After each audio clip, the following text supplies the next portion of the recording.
everyone. Thank you so much for joining us to our 2023 Ann Summers International Women's Day event. We are super excited to have you all here. We're going to do an introduction to our fabulous panel shortly, but just to give you a bit of an intro to today's event. At Ann Summers, we of course celebrate women 365 days a year, but International Women's Day is a great time for us to shine a light on some of the topics that Ann Summers feels most passionate about. On International Women's Day, we've gathered a panel of experts to discuss sensitive topics around women's safety, whilst encouraging them to join in a lively discussion on this year's theme, which is Embrace Equity. So the theme this year is a topic that acknowledges how equality can only be reached if resources and opportunities are allocated in a way that allows women to reach an equal outcome. And in order to achieve equality, we need equity. So when Ann Summers got together to brainstorm what embracing equity meant to us, one clear objective was to ensure the safety of all our retail, warehouse and head office staff, and how we can achieve this. The work we've done with and continue to do with the Enough campaign and the Retail Trust helps us educate and raise awareness of violence against women and girls. The messages we send through our work with the Wall of Entertainment and Man Summers, and the influencers we work with across our social media has helped us shape the fabulous panel that we have here today. So, could we maybe start by doing a little bit of an intro to our fabulous panels? Taf, starting with you. Oh man. They had to pick the shyest one out the bunch. So yeah, so my name is Taf. I'm the managing director of the Wall. The guys behind all the Man Summer stuff that we work with Ann Summers. I'm Claire. I'm head of content at Retail Trust. We're a charity that helps support the mental health and well-being of everybody who works in the retail industry. And we work with Ann Summers very closely, and they also support our campaign about the retail industry against domestic abuse campaign. So yeah, it's great to be here. Thank you. And I'm Dr. Sarah Steele. I'm from the University of Cambridge. I'm a researcher that works on violence against women and girls prevention from public health and law. I'm actually here because I'm one of the 60 advisors or so to the Home Office on the Enough campaign. So I'm one of the expert advisors on that. I mean, they all sound great. That's how I feel. Yeah, I love Love Island. In, I think, 2019, I've worked with Ann Summers quite a bit now, maybe like 3 years. Been on several campaigns with them, which has been amazing. So yeah, I feel really great to be here. But yeah. Brilliant. Can we get a round of applause for our fabulous panel? Okay, we're going to kickstart with our first question. We live in such a fast-paced world, and sometimes we don't pay enough attention to what's going on around us. I think we're all guilty of that. But what are the signs, would you say, to spot violence against women and girls? And how can we, as a society, do more to help people experiencing this? Well, I think we do a lot of work at it at the Retail Trust. And actually, we come at it from a business point of view and a colleague point of view. So there's so much that in our workplace, what we can do to help raise awareness about violence and domestic abuse. The most important thing, I guess, is being able to be in tune with your colleagues and people at work and your friends and family, so you can spot signs of changes in behaviour. And it can be sort of unusual behaviour that sort of maybe just sparks a red flag, somebody becoming quite withdrawn. Also, there's a lot of anxiety. You can spot anxiety in people about sort of timekeeping, that sort of thing. There was a recent manager that we worked with recently who spotted in a person on his team about that she was reluctant to take annual leave.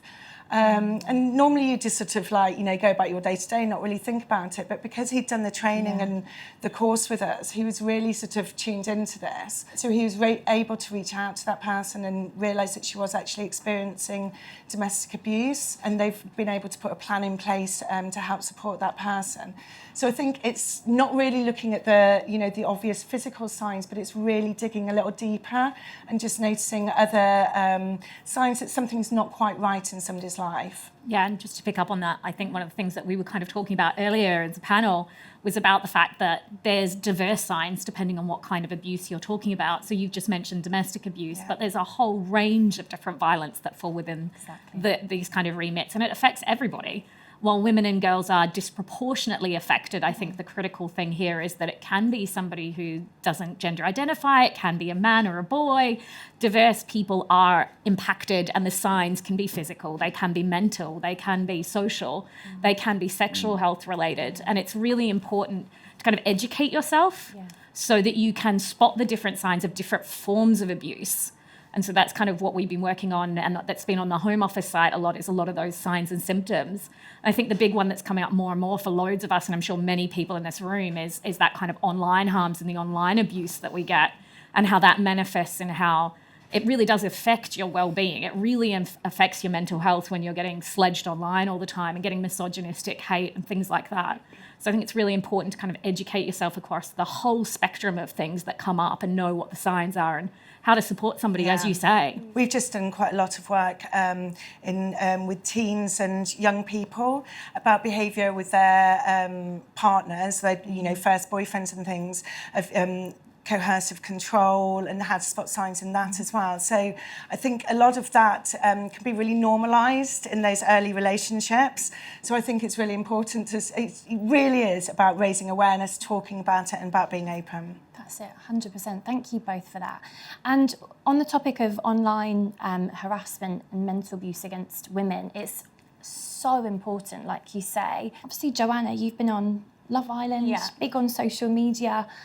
What's your experience? Have you got any in the online space, yourself or with others, with online harassment? And do you have any advice for people dealing with it? Yeah, I think when you go on the show, you kind of sit there and think, this is going to be an amazing experience when I come off, but you don't sort of prepare yourself for the abuse, like the sort of like trolling that you're going to get. And for me, my situationship that I had going on when I was in the villa was, I knew that straight away that I was going to come out and it was going to be something that I was going to have to face and things like that. And then when I came off, I literally, there was 10 comments, I think 8 of them were negative and really bad. And my sister would go through, I remember one day going through my DMs and thinking, God, the abuse has really died down today randomly. And then I looked at my blocked accounts, and my sister had logged into my account and she was blocking all these accounts because she was like, I didn't want you to see them. So I think for me, obviously going through that has made me a stronger person. But I remember someone said to me, the boos are always louder than the cheers.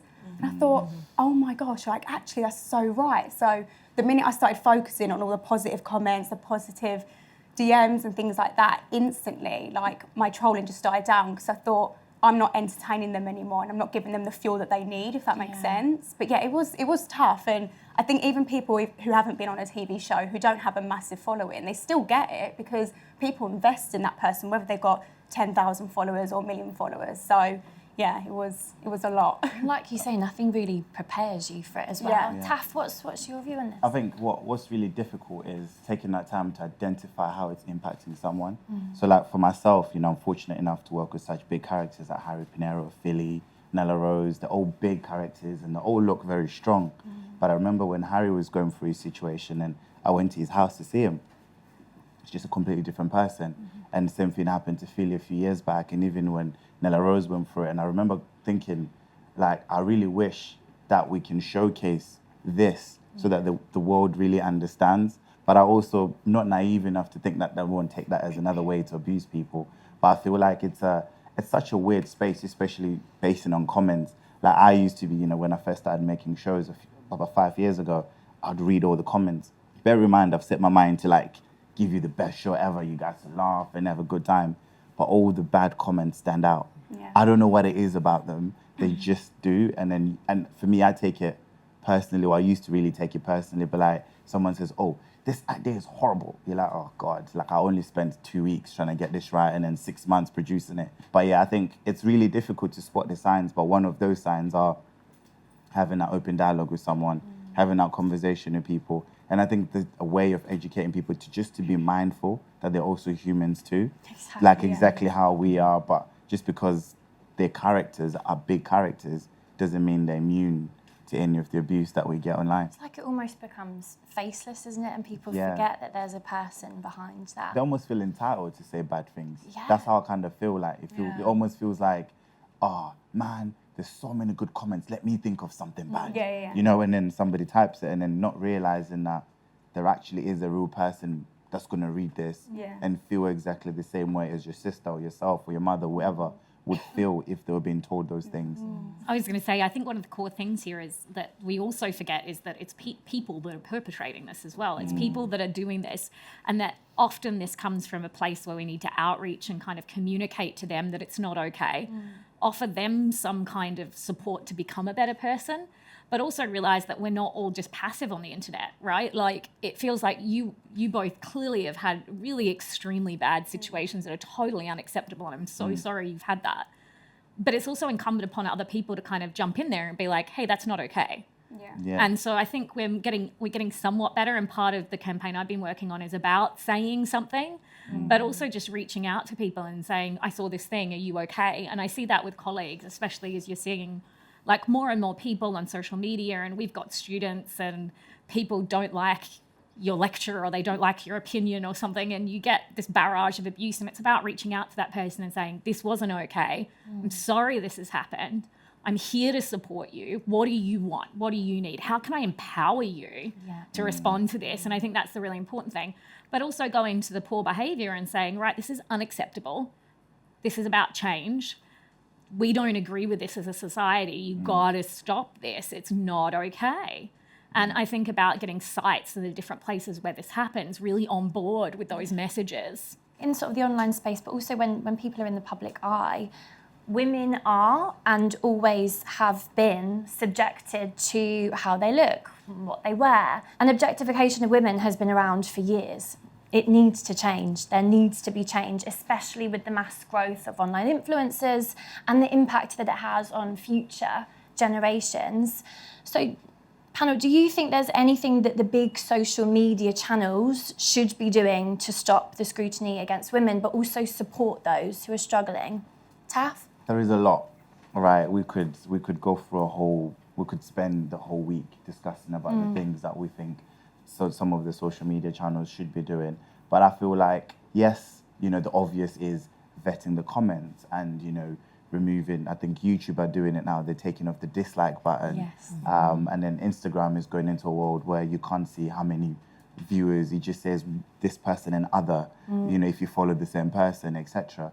But I feel like it's a very tricky world because there's a commercial benefit in seeing those numbers, and also there is a personal responsibility in not seeing those numbers. So I just feel like from a social channels perspective, I think two main things for me is, yes, they should be more accountable because they're creating that platform, but I think it starts with the users, and there needs to be some sort of like verification of users, and less than there should be on social media. So for example, if you have like a Facebook page and you monetize a Facebook page, you get 3 strikes and your page gets taken away from you. And I think that should be the same with accounts and users. You get 2 strikes, 3 strikes, and if you carry on that path, it gets taken away from you. And there should be a more intelligent way of like tracking the users in terms of like IP address or devices and stuff, and not one person can have 50 accounts that they can just sit there, which is a bit sad when you think about it, that somebody's actually dedicated the whole afternoon to say, today I'm going to be negative. That, for me, those little things would make a big difference, but I think the bigger changes comes from within us as people, and holding each other accountable as well, as you were saying. I think the algorithms as well on social media sort of feed into it a little bit as well. Yeah. Because I think, you know, if you have one type of opinion, if you're then constantly fed this type of opinion, then it just validates something that's probably not very healthy. And so you just live in a bubble of that one type of opinion, and it keeps us very narrow-minded and stops us looking at a bigger picture or hearing other types of opinions. So I think there's certainly something that should be done on those algorithms, that we're not living in that little silo of belief that just, keeps on just sort of perpetuating that narrow-minded opinion. Definitely. Joanna, what's your experience? Do you feel like you have any support from the social media platforms that you're on? Not really. No, I'll be honest, not really. If you have an issue or you're getting trolling and things like that, even if you report an account or a fake account or anything like that, it does take you a good month to get through to Instagram, TikTok and things like that. So I definitely think that needs to be worked on.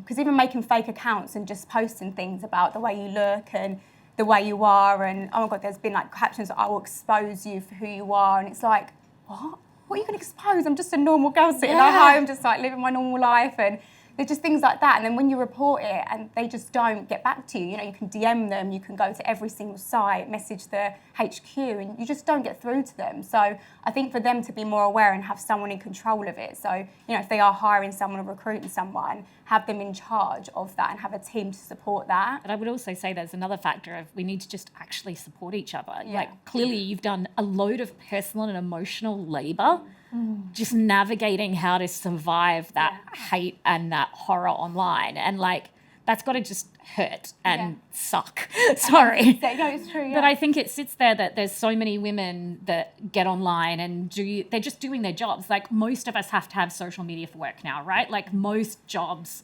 even, I'm in an academic environment and I'm expected to do academic Twitter, which can I just say, no social media training. Nobody teaches you how to tweet as an academic. Like go away, write 100,000 word PhD, now negotiate this many characters. These things don't work together well.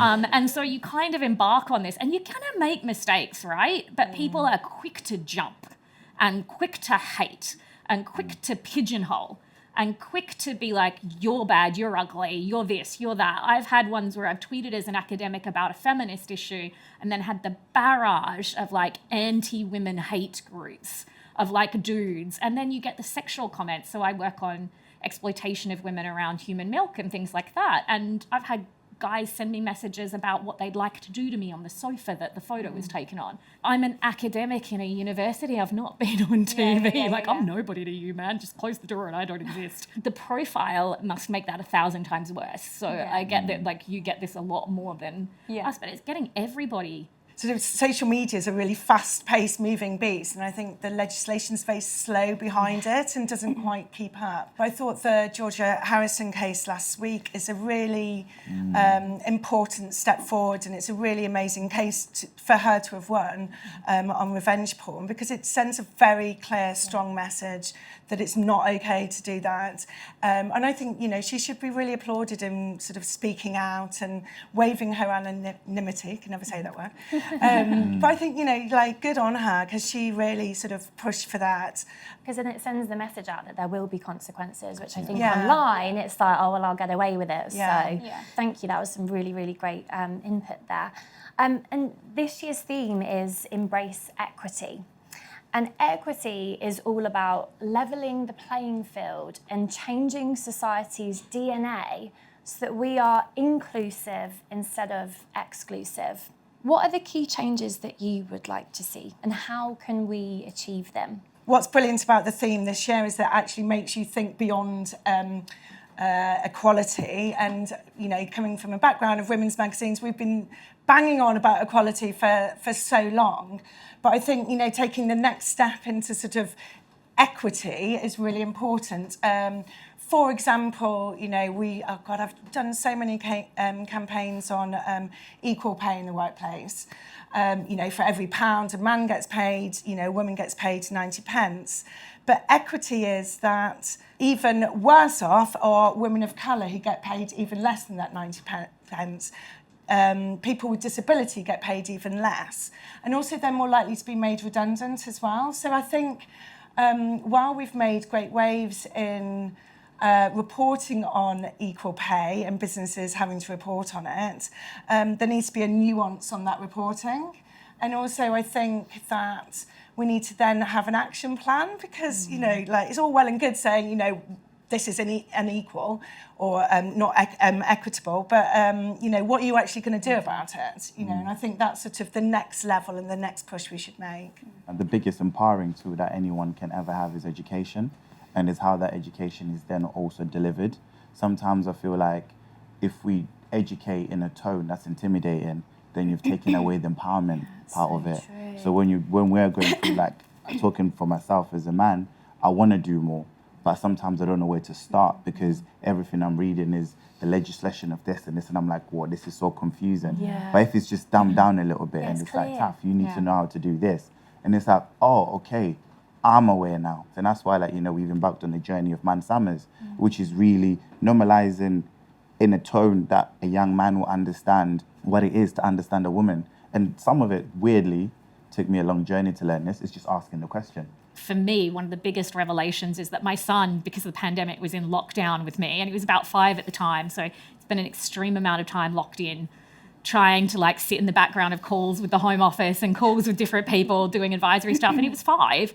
And I never shut him out of it. Even when I was teaching things like criminal law, I kind of explained it. I was sensitive. I didn't cover anything that was going to harm him. But like I included him and said, this is what mummy does. This is what mummy works on. And people do bad things to people. And this is what we can do. And months later, when we went back into schools and the kids were kind of trying to find their own feet, right? They'd been stuck at home with us and a little desocialized.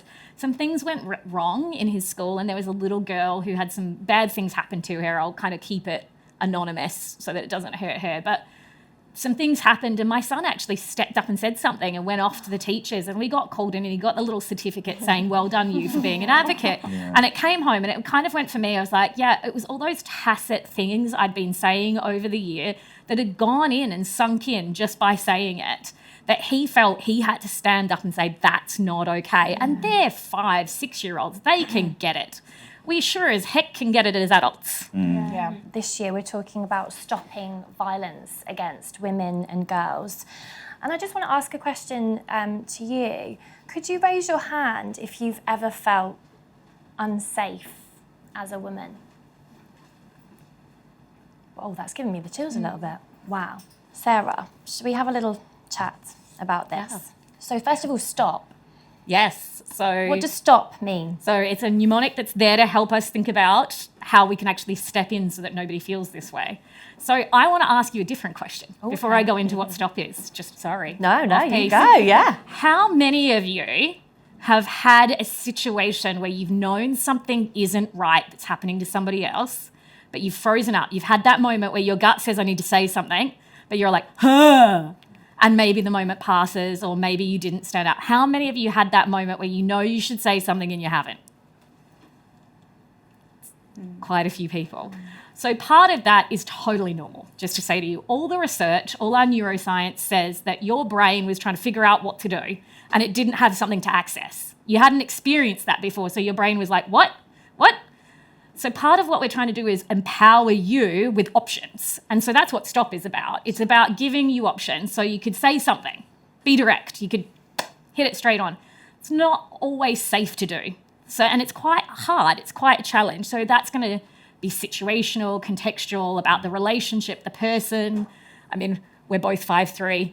If it's a 6'5" person that's there looming, direct might not be the way to go. But many times, especially if it's a poor taste joke from a friend or somebody, it's easier just to say, that's not okay. Sorry, what did you mean by that? Be direct. So that's the S. The T is tell someone. So it's about delegating. It's about sometimes, especially the 5'3" ones amongst us, may need to go to somebody more able, more physically able, more educated. As you said, sometimes like you need professional help for somebody. So that's about telling someone, about delegating. The O is offering support. I think we've kind of covered that, like saying this is not okay, what happened to you, what do you need?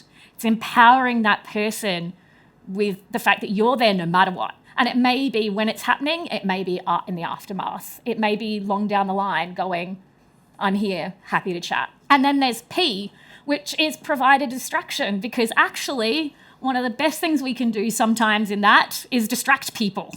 If something's spinning out of the way, or you're on the bus or the train or the tube here in London and you're watching somebody be kind of creepy, I mean, I know loads of us will have either been on the other side of this or watched it play down in front of us. That weird kind of creepy, that person that's like, Yeah. and you're, I feel like I'm getting a throwback. we all know, we all suddenly got awkward when I did that, right? We've all seen it.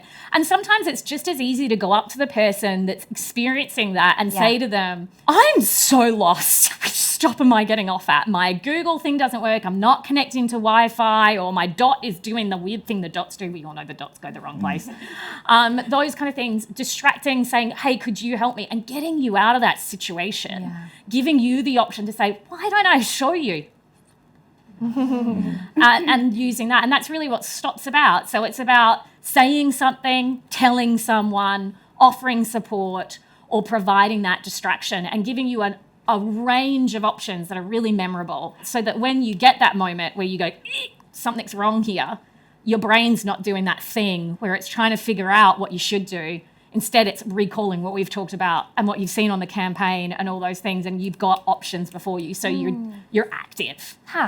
Equity is all about doing something, as we were saying, and not sitting back and hoping that it would just fall into place. And a key part of that is men standing up for what's right and being an ally for International Women's Day all year round. Hi, my name is So, as a man speaking to other men, what are the key changes in day-to-day life that men can action to make women feel more comfortable? Yeah, I mean, we touched on this slightly earlier, but I feel like as a man, it's we have to stop thinking that we know it, and then also just ask the question, and then just be open to learning and be open to that journey of actually understanding what it actually means.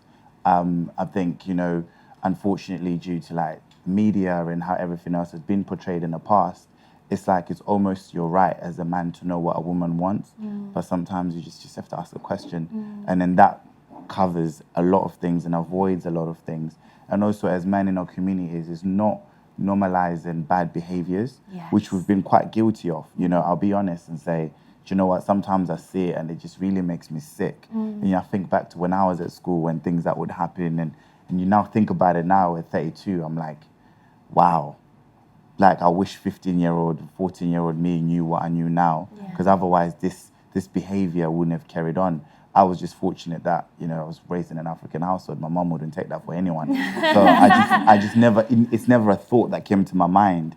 And I was raised around women. I've got sisters. So I used to see how that impacted them. But there are guys I went to school with that carried on down that path and led them in completely stray ways. So now I'm like, I really wish that as men, we get, like you were saying, get taught in school.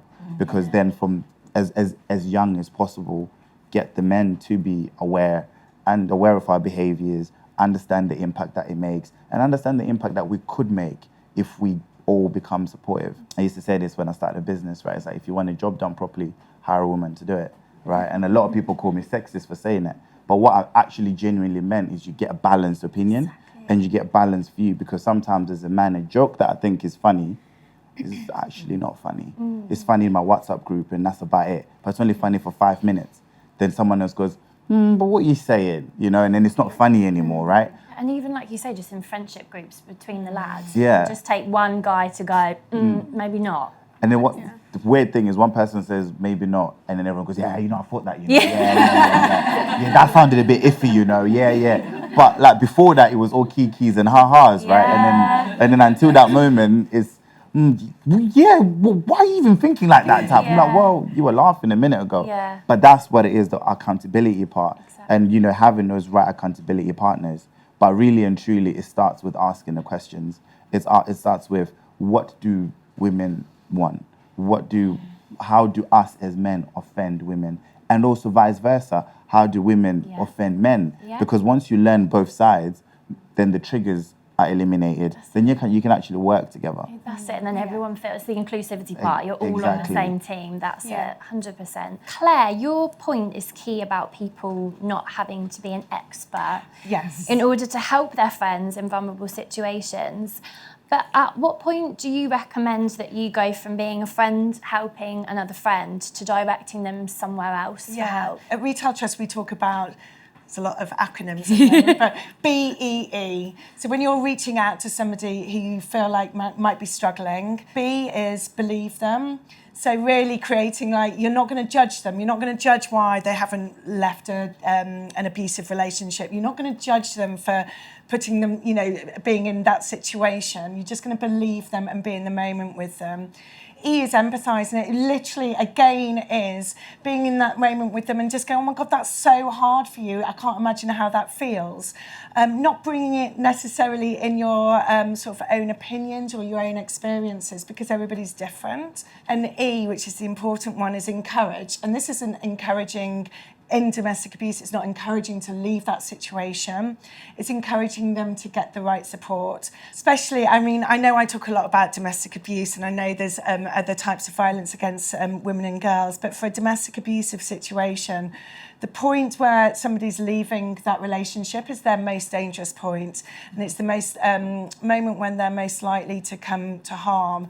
I think it's 68% of domestic abuse murders happen in that moment. So it's so important to get that person expert help, for you not to advise on that situation, and for them to come up with a safety plan with an expert help. So you can phone the domestic abuse helpline, you can reach out to Women's Aid, there's so many places you can reach out to. But the point being is that as a friend, you are there just to believe their story, you are there just to support them, and you are there to help signpost them to that expert and help them along that journey. But don't worry about not being an expert, you know, otherwise, you know, you'll never reach out to them. Well, thank you all. So can we get a round of applause for our amazing panel? Has anyone got any questions for our Hi, this is a question for Taf, surrounding Boys to Men. It's always a show. I don't know why they do this to me. Go on, sorry, go on. Do you think it's important for men to acknowledge their past mistakes for things to change? 100%. I think that's the first place you start, really, and I think not hide behind it being a mistake, and just making sure that, for me, a mistake is something that you do once and you learn from, right? But if it's repetitive, it becomes habit. So really differentiating between habit and a mistake. And as a man, I don't want to hide behind bad behaviors for 10 years and call it mistakes. They're not. It's things that either we definitely didn't know of, but we carried on, or unfortunately some men like it. And that's just the harsh reality. But yeah, 100%, that's the first step. And I think it comes from other men, and also comes from women going, hey, but if this was, like, for me, one thing that always gets me, right? If someone says to me, what if this was your sister or your mum? What would you do? Right? That, for me, like, works like a dream. Either to me directly or to all my friends. And because I know all my friends, I know them personally, so I even call their sisters by name. Like, what if that was Lisa? What if that was Lucy? How would you feel? But I think it's also training that empathy in, right? Like, Yeah. as we've talked about, because empathy is a skill and we forget that. And kids do have empathy. Like, you watch little toddlers working with each other. They work so... And somewhere in this culture, we kind of start in different cultural groups to train that empathy out of people. Yeah. And I think, like, I see competition really strong. By the time I get to, like, uni age, it's competition. It's like that kind of thing. Like, my A is contingent on you not getting one. And that kind of thing starts. And that's when I've seen that empathy wane. And so one thing that's really great in what you say is, like, a device for you, it's sister or mother, but for others, a device to kind of think about empathy is massively important, and working on developing empathy as a skill. And it's a huge workplace skill. Being an empathetic colleague just is really important. Yeah, I think as well, it's just sort of getting to know each other a little bit in the workplace, especially. It's sort of really like, you know, when you're saying, oh, hi, how are you? Actually meaning, how are you? And meaning that sort of, you know, learning about each other's lives. So you can sort of, you know, you can see when something's not quite right in somebody else's life. But I think, you know, to your point about empathy as well, that's when it's hard online, and that's, you know, when the harassment comes in, because there's that barrier there, I guess. Yeah. Because again, people just think you're just an animation. Yeah. But that's why I always make sure and put so much pressure on myself to just say on Instagram, like, guys, I'm seeing you're saying a lot of this. I either banter it, and they're like, oh, actually, she's not taking it offensively, and they back off. Or I turn around and say, like, that's not okay. Just remember this, and this. Or even if you say like a little comment and people take it so offensively, but you actually just meant it in no way like offensively, I have to go, it's not meant like that. And they go, oh, sorry, I just thought it was like that. Oh, sorry, I just thought I'd get a reaction out of you. And that's what people do. But I always just reinforce my Instagram and make sure I'm always talking and saying, like, I am a human. This is my nan. She's talking Greek.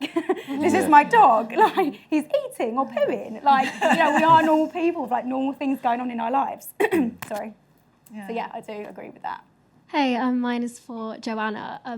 What advice would you give to anyone who's maybe getting like trolled or objectified about their looks? I think the biggest thing is never to depend on someone else's opinion or comments to make you change how you view yourself. Like, I've done it so many times. Like, I've got an issue with, am I too skinny? Like, you know, I don't have a big bum and things like that. I have a lot of like trouble with my weight and things like that, and also with family members and friends and people over the Instagram talking about my weight, am I eating enough and things like that, when I've just got a fast metabolism, I eat loads.